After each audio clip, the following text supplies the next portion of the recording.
هما بيمشوا ليه؟ حبينا ناس وتخيلنا انهم هيفضلوا موجودين طول الوقت. بنصحى من النوم في يوم بنلاقيهم قرروا يمشوا ومقلوبين علينا 180 درجة، متغيرين في كل حاجة، قسوة، وجع، جفا، تجاهل، كأنهم ما يعرفوناش أصلا. أصل القلوب اتبدلت. أيوة، يعني هي اتبدلت ليه؟ سؤال صعب جدا بنسأله دايما واحنا لسه منفصلين عاطفيا. سؤال كل ما نحاول نلاقي له إجابة كل ما بنتوجع.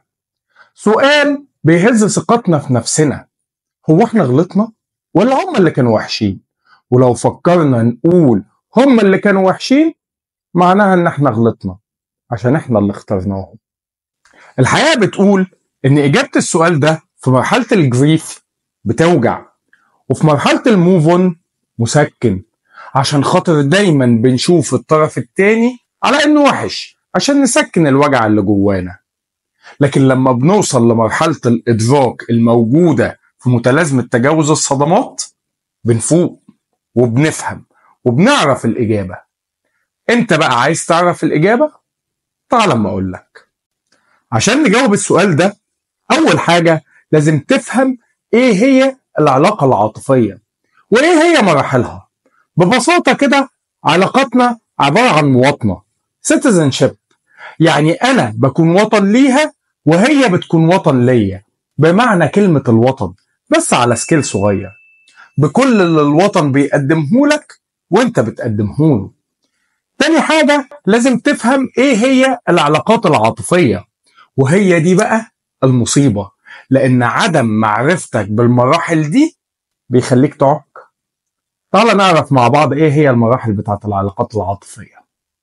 المرحلة الأولى، ودي مرحلة الستورمينج أو مرحلة عصف الذهن، ودي المرحلة اللي بنحدد فيها أهداف العلاقة بتاعتنا دي ايه، تحديدا الأوبجكتيفز. وأنا قلت أوبجكتيفز ما قلتش ايمز، يعني ما يجيش حد يقول لي هيكون هدفي ايه يعني من العلاقة غير ان انا اتجوز واستقر واكون بيت واكون اسرة واخلف. لا سيادتك، كل دي اسمها ايمز. هتقول لي امال تقصد ايه بالاوبجكتيفز؟ اقول لك الاوبجكتيفز ادق شويتين. اول بيز في الهرم بتاعنا، يعني سيادتك تقول احتياجاتك ايه وتعرف احتياجاتها ايه، تعرف مسؤولياتك ايه وتقولها وتعرف مسؤولياتها ايه، تعرف اللي بيزعلك ويضايقك ايه واللي بيزعلها ويضايقها ايه. ادق التفاصيل، ولازم تكون واضح فيها وضوح الشمس. المرحلة الثانية مرحلة الفورمينج أو الريليشن شيب فورمينج أو التكوين، ودي المرحلة اللي بنبدأ نكون فيها شكل حياتنا مع بعض هيكون عامل ازاي. بنعمل ديمو على شكل الأهداف اللي احنا حطيناها، وبنبدأ نعمل تشيك، نشوف المشاكل اللي هتظهر من الأهداف دي هتكون عاملة ازاي، وإيه حجم التنازلات اللي هنقدر نقدمها. وهو كده ولا كده هنقدم تنازلات. بنقيم الطرف التاني وبنبدأ نشوف الأوضاع والعيوب اللي ظهرت. بنفكر مع بعض ونحاول نوجد أساليب وحلول عشان علاقتنا دي تمتد. ولو لقينا نفسنا من بدري مش قادرين نكمل، انهي الموضوع من بدري.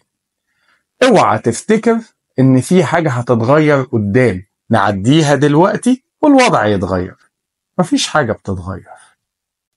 المرحلة الثالثة النورمينج او التعود، ودي المرحلة اللي بنكون اتعودنا فيها خلاص على بعض بحلونا وبوحشنا. بنكون تقبلنا فيها خلاص عيوب الطرف التاني، وعرفنا سقف التنازلات اللي احنا نقدر نقدمه والطرف التاني يتقبله وما يعليش، وعرفنا سقف التنازلات اللي الطرف التاني يقدر يقدمه لنا وتقبلناه وما نعليش. بنبقى متقبلين فيها الطرف التاني ومش طالبين منه تعديل، لأن أي تعديل سواء فيهم أو فينا بيحولنا المسخ. بس بنلتزم بالحلول اللي اتفقنا عليها في المرحلة اللي فاتت اللي هنتعامل بيها وقت المشاكل. المرحلة الرابعة والأخيرة مرحلة البرفورمينج أو الأداء، ودي مرحلة مواطنتنا مع بعض هتكون ماشية إزاي.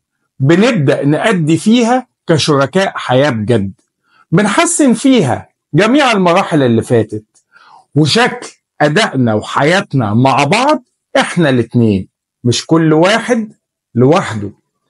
حياتنا بتكون ماشية بعهد وميثاق مستقر لا يمكن خيانته عشان نعرف نواجه الحياة بصعوباتها. ما احنا خلاص بنكون اتفقنا. مشكلتنا دايما اننا بنبدأ العلاقات بتاعتنا من المرحلة التانية واحيانا من المرحلة التالتة، والكوميدي بقى ان علاقات الريباوند وجواز الصالونات عادة بتبدأ من المرحلة الرابعة. مش معنى كلامي ان الثلاث مراحل اللي في الاول دول ما حصلوش، لا حصلوا، بس ما خدوش حقهم ووقتهم. وتخيل بقى النتيجة هتبقى عاملة ازاي. تعالى تاني اما اقول لك. نبدأ نخبط في بعض، نتصدم ان مش ده اللي كنا عاوزينه، نتفاجئ ان مش ده الحلم الجميل اللي حلمناه. بيبقى فيه طرف بيعمل المستحيل عشان ينجح العلاقة، وطرف حاسس انه كتير على العلاقة، لا ده هيقدر يقدم على طول ولا ده هيبقى عاوزهم يقدموا، بيمشوا عشان الاتنين كانوا غلط، على الأقل كان فيهم واحد غلط. بيمشوا عشان ما كانوش ناضجين كفاية، بيمشوا عشان ما حددوش أهدافهم أو كان فيه هدف خفي ومش معلن، ولو حددوا أهدافهم ففي واحد بعد فترة ما بقاش مقتنع بالأهداف دي، عيل يعني. بيمشوا عشان مراحل العلاقة ما خدتش حقها وقتها، بيمشوا عشان كان في واحد أناني وما رضيش يتنازل عن أنانيته. بس في الأساس دايما في خلل في الأوبجكتيفز. في الآخر خلي مراحل الستورمينج والفورمينج أطول مراحل في البدايات عشان خاطر تعرف تقيم وتاخد القرار السليم. وما تنساش اعمل كنترول على مشاعرك وانت في المراحل دي عشان لو باظت ما تتوجعش.